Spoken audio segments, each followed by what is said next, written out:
Welcome back, everyone, to another exciting episode of the Functional Longevity Podcast, where we give you insight on how to get fit, feel younger, and live better. I'm your host, Chris Border, best-selling author and owner of Y.E.S Fitness. And let me first take a moment to thank you for taking time from your busy day to listen to what I have to say. I think you'll find it very interesting, today's research, and very, very telling as to what we can do to live a little bit longer. Before I go any further, let me thank our sponsor, Y.E.S Fitness. Most people lose the ability to enjoy life as they age. At Y.E.S Fitness, we help people age 40 plus get fit so they live longer and enjoy those extra years doing the things they love to do. Some quick housekeeping here. If you're looking for a transcript of or a timestamp of today's podcast, you can head on over to yesfitnessct.com. Across the top, you'll see a button and a drop down for podcasts. Click on that. It'll give you access to any one of our now 286 episodes. You can also get this broadcast wherever podcasts can be found. A promising reason exposed why the heart ages. Today, we're delving into the fascinating world of cardiovascular health, aging, and the transformative power of exercise. Our spotlight is on groundbreaking research from Tufts University School of Medicine, where scientists are unraveling the mysteries of how our hearts and arteries change as we age. Heart's a super important muscle in the body, probably the most important muscle in the body. So the more we know and understand how it ages, the better we'll be able to combat it to live longer, healthier lives. So picture this. With every heartbeat, our circulatory system is hard at work, pumping blood through our arteries and nourishing our bodies with oxygen and nutrients. But as we age, this intricate system can face challenges. Research from Tufts University School of Medicine are shedding light on why our cardiovascular health evolves and how exercise can be a game changer. Now, let's talk about stiffening arteries. We all have heard about it, we some of these have it, but we know that our blood vessels lose their flexibility over time. This rigidity makes it tougher for blood to flow smoothly, leading to increased blood pressure and stress on the heart, rising the risk of heart disease and heart failure. Well, here's a surprising twist.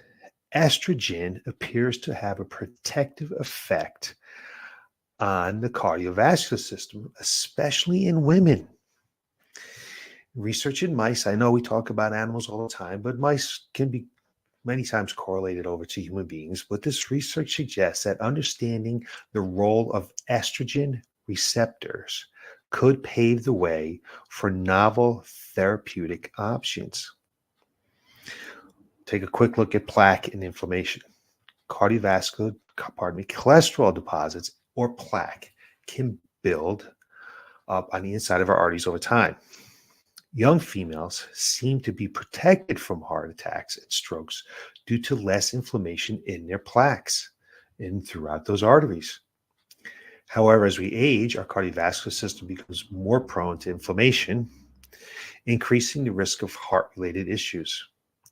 Researchers have revealed a link between mineralocorticoid receptor and aging blood vessels.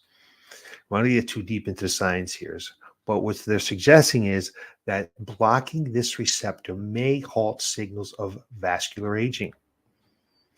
More research needs to be done, just brand new research, but more needs to be done to see if there's ways to slow vascular aging. And if we can do that, we can reduce the risk of cardiovascular disease. As we know, heart disease now has been the number one killer for more than a century. This is according to the 2024 Heart Disease and Stroke Statistics by the American Heart Association. A century now, we haven't figured this out. Heart disease is the leading cause of death for men, women, and the people of most racial and ethnic groups in the United States. Think about this. One person every 33 seconds in the United States dies from cardiovascular disease. This podcast could last 10 minutes. That would be what? 33 passed away. 33 people could have passed away while I'm just doing this little broadcast. That's a staggering number. Research is great, but how do we utilize it? How do we put it into our everyday lives? You might be wondering how we can keep our hearts healthy as we age. Well, first, we want to embrace a diet. Embrace a diet and a dietary pattern rich in whole grains, fruits, vegetables, and proteins from sources like fish, lean poultry, plant-based options, all things we've listened to and heard before. We read about it all the time. Make some changes here. Lifestyle choices such as avoiding smoking, staying active, managing stress, and getting enough sleep also plays a crucial role in maintaining cardiovascular health. Here's the thing. It's not just about aging gracefully. It's about being proactive. Do something about this. Adopting a heart-healthy lifestyle early on is key. Acting as a positive influence for future generations, for our children, for our grandchildren. Make some changes here. Obviously, the last century, we're not getting it done. Of course, here's the exciting part. Exercise, specifically strength training, anaerobic exercise, which could be considered HIIT training a little bit, and aerobic conditioning have been proven to improve arterial flexibility. Research from institutions like Harvard Medical School and the American College of Sports Medicine support the idea of regular exercise. It helps maintain vascular health, making arteries more adaptable and reducing the risk of age-related dysfunction. As we age, our cardiovascular system becomes more prone to inflammation, increasing the risk of heart-related issues. And regular exercise has been shown to reduce inflammation in the cardiovascular system.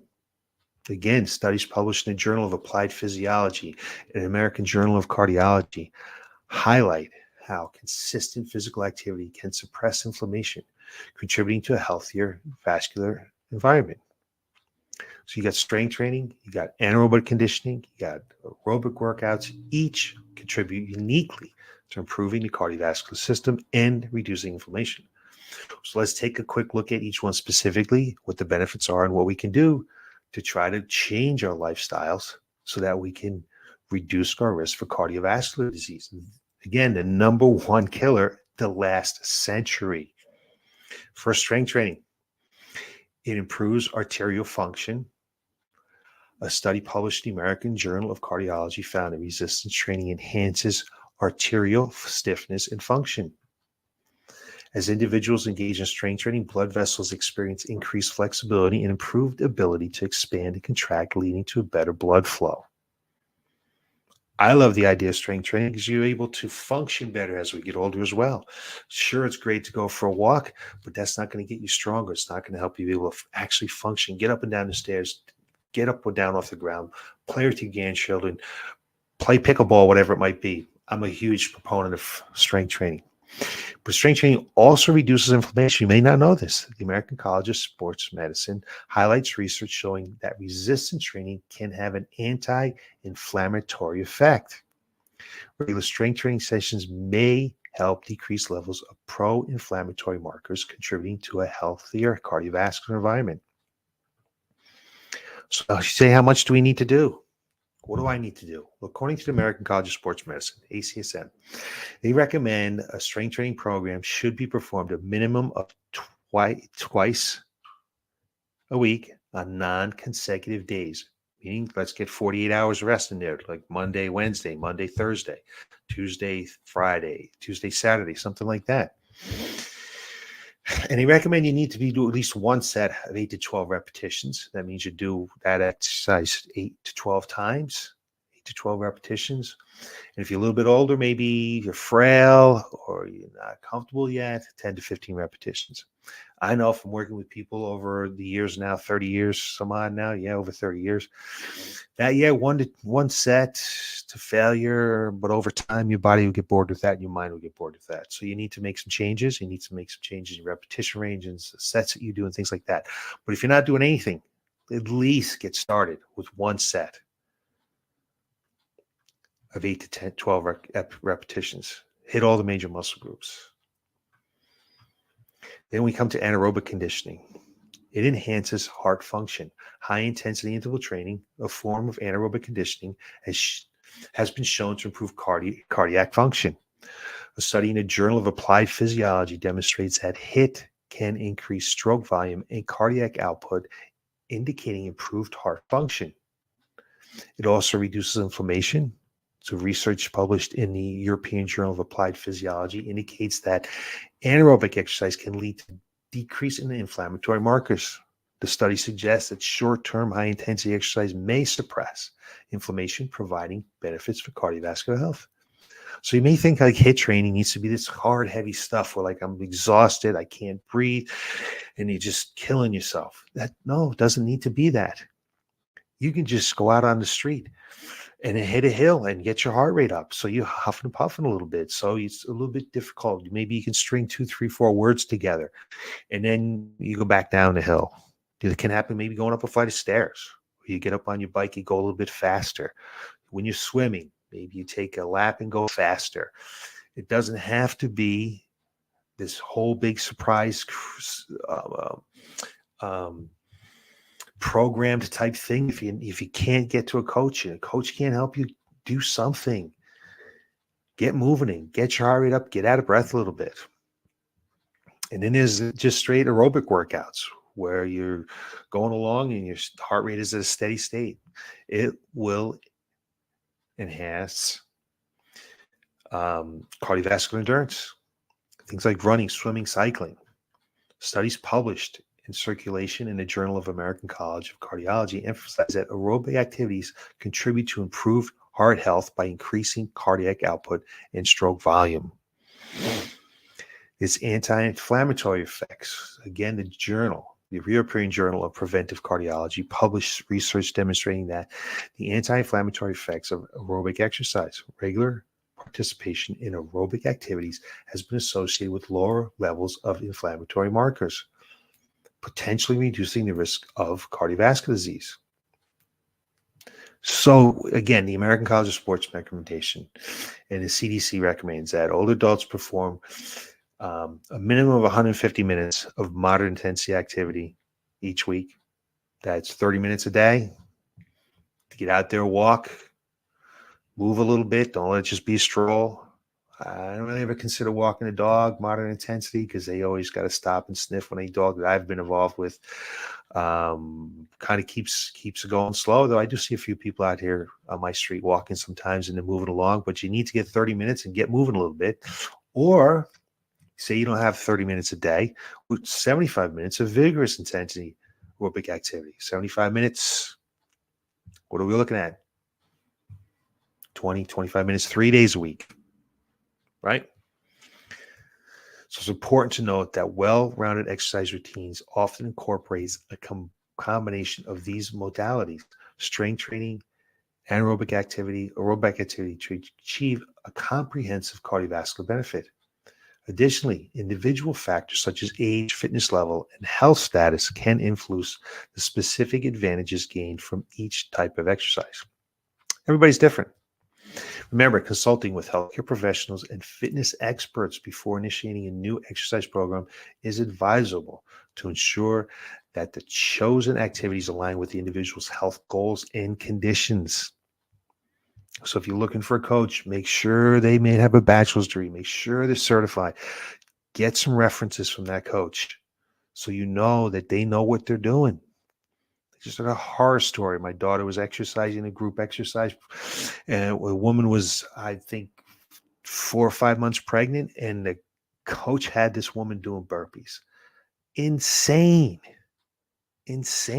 Just because he's a coach, you can get a certification online this weekend if you wanted. So always make sure that you get some references. You know what you're getting into when you're working with a coach.